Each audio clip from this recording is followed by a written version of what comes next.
Good morning all of you. పిల్లలందరికీ స్వాగతం. మరి మీకు చాలా రోజుల నుంచి మన స్కూల్కి సంబంధించి కొన్ని వర్కులు ఇవ్వడం జరుగుతుంది. ఈ వర్కులు చాలా మంది చేస్తున్నారు కానీ కొంతమంది చేయడం లేదు. మీకు ఏ రోజు ఇచ్చిన వర్క్ ఆ రోజు ఏమైనా డౌట్స్ ఉంటే తప్పనిసరిగా ఆ డౌట్స్కి సంబంధించినవి ఏమైనా కూడా మన వాట్సాప్ గ్రూప్లో మీరు పెడితే దానికి ఆన్సర్ ఇవ్వడం జరుగుతుంది. అయితే మరి ఆ డౌట్స్ లేకుండా ఉండడం కోసమని ఈరోజు మీకు ఈ వీడియో చేసి పంపించడం జరుగుతుంది. కాబట్టి ఈ వీడియో చూసి తప్పనిసరిగా మీరు మీకు ఇచ్చిన హోంవర్క్ని కంప్లీట్ చేయండి. మొదటగా ఈ తెలుగుకి సంబంధించి ఒకసారి మీరు చూసుకుంటే ఇక్కడ పదపట్టికలు అక్షరాలతో పదాలు రాయండి అని ఉంది.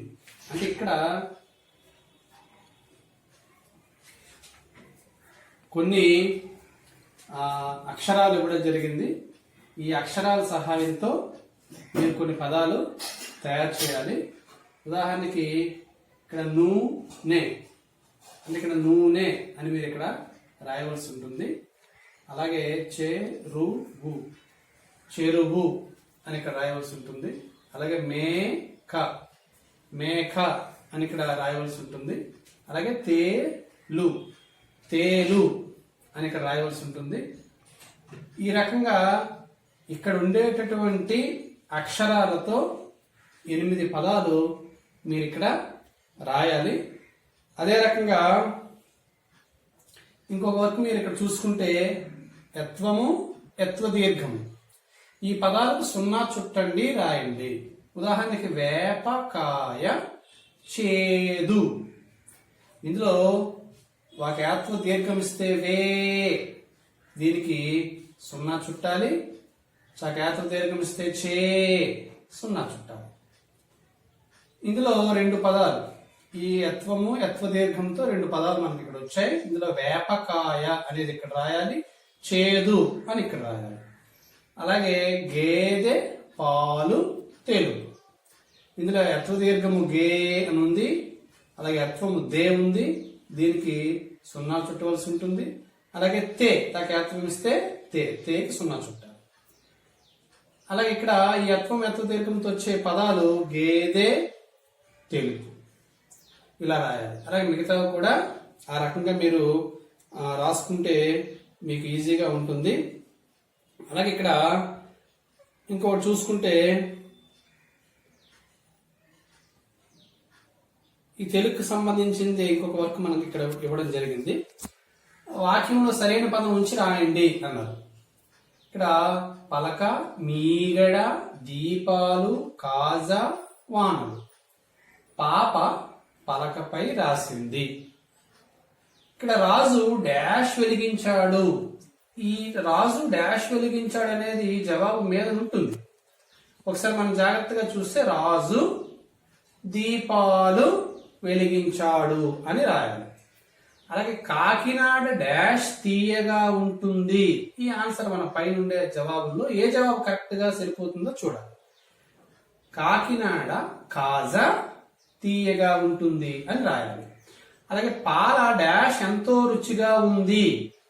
ఇక్కడ ఏమొస్తుంది జవాబు? మీగడ అంటే పాల మీగడ ఎంతో రుచిగా ఉంటుంది. ఈ రకంగా మిగతా వాటికి జవాబులు రాయవలసి ఉంటుంది. అదే రకంగా ఇక్కడ ఒక పట్టిక, క్రింది పట్టిక ఆధారంగా వాక్యాలు రాయండి అన్నారు. ఇక్కడ బడిలో పాఠాలు చెబుతారు అని ఇక్కడ రాయాలి. అలాగే బడిలో కథలు వింటారు, బడిలో ఆటలు ఆడతారు, బడిలో పాటలు పాడతారు, బడిలో భోజనం పెడతారు అని ఈ కింద ఒక్కొక్క వాక్యం ఒక్కొక్క నంబర్ దగ్గర రాయవలసి ఉంటుంది. ఇది తెలుగుకి సంబంధించినటువంటి వర్క్. అయితే let us know about the English works.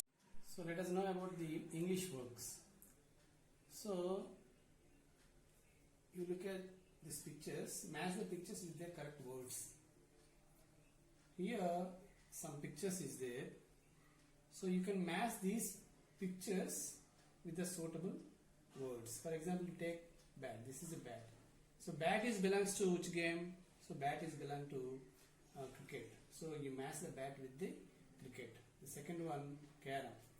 So here the spelling of carom is wrong.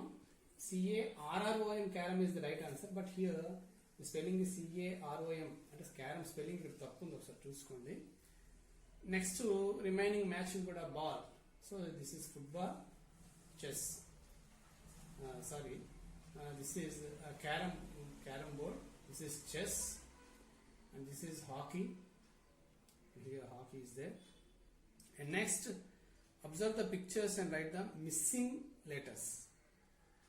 So the first picture is chess. What is spelling of chess? C-H-E-S-S. Ball, B-A-L-L. Carom, C-A-R-R-O-M. You write the carom, C-A-R-R-O-M. Next, ball, football. This is football, F-O-O-T.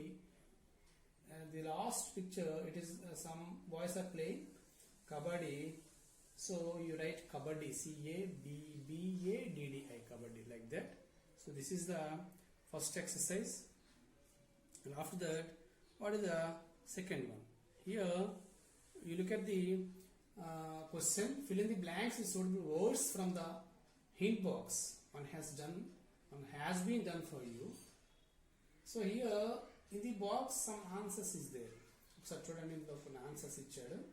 Green, red, big, yellow, sweet, small. ఇవి answers. So we write these suitable answers in the 5 blanks. What is the first question? This is a dash watermelon. And what is the size of the watermelon? So watermelon look like a big. So you write big here. And the second one, this is a dash apple. Then what is the color of apple? Color of apple is red. So you write R-E-D, red here. The third question, this is a dash banana. So the banana color is yellow. So you write here, this is a yellow banana. The fourth question, this is a dash custard apple. So custard apple. Custard apple means, then what is the color of the custard apple? Here you write the green. So the last one, these are dash grapes. The grapes look like very small. So the right answer is small. So these are small grapes. And the next question, what is the next question? You look at the next question. Read and identify the describing words and color them. Here some describing words are there. Here 9 boxes is there. In those 9 boxes, some describing words are there. So you can color the describing words only. So the first one is big. Big is a describing word. It is a size. Big, పెద్దది కాబట్టి ఇక్కడ describing word కాబట్టి దీనికి colour మనం వేయాలి. అలాగే small అంటే చిన్నది, అంటే వస్తువు పరిమాణం తెలియజేస్తుంది కాబట్టి small. Papaya, it is not a describing word, it is a name of a fruit కాబట్టి దీనికి మనం కలర్ వేయకూడదు. అలాగే mango, it is also fruit, దీనికి కూడా కలర్ వేయకూడదు. And red, it is a describing word. Green, it is also describing word. Bitter, చేదుగా ఉంటుంది, it is describing word. Pineapple, it is name of a fruit. So దీనికి మనం colour వేయకూడదు. The last one sweet, it is also describing words. So ఇక్కడ describing words ఏమున్నాయో వాటికి మనం colour వేసుకోవాలి.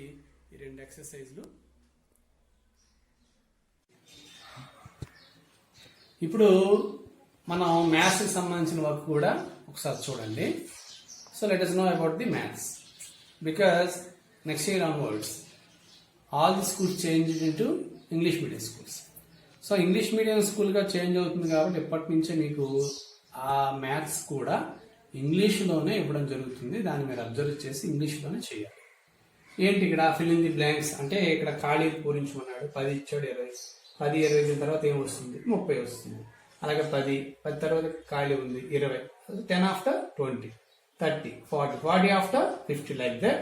Then you can write here 10, 20, 30, 40, 50, 60, like that. Missing numbers. Then here write the numbers with comes after. What comes after 10? 20. Then what comes after 20? Here you write 30. Like that you can write these numbers what comes after these numbers, then you can write the answers. Write the before number. Here what comes before 20, then you can write here 10 is the answer. Like that you can write the before numbers here. And the last one, write the middle number. So 10 and 30. What is the number comes between 10 and 30?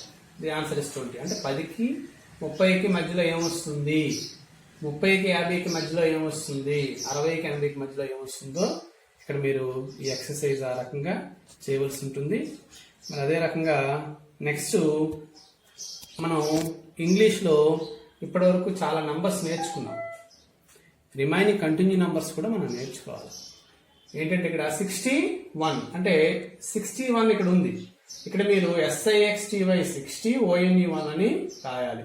అలాగే 69 వరకు రాయాలి. Then the last number is 70. You don't write 60 70. మీరు 60 అని రాసి 70 అని రాయకూడదు. ఇక్కడ కేవలం SEVENTY 70 అని మాత్రమే రాయవలసి ఉంటుంది. అలాగే ఇక్కడ 70 and 1 71, 70 and 2 72, 73, 74. We write the number names here, and the last one is 80. Then what is answer? 80. EIGHTY. You write EIGHTY 80 like that. So మీరు ఇక్కడ 80 అని రాయాలి. కాబట్టి వర్క్లన్నీ కూడా మీరు తప్పనిసరిగా ప్రతి ఒక్కరు ఇంటి దగ్గర కూర్చొని మీరు వర్క్లు నోట్స్లో రాయాలి. Thank you.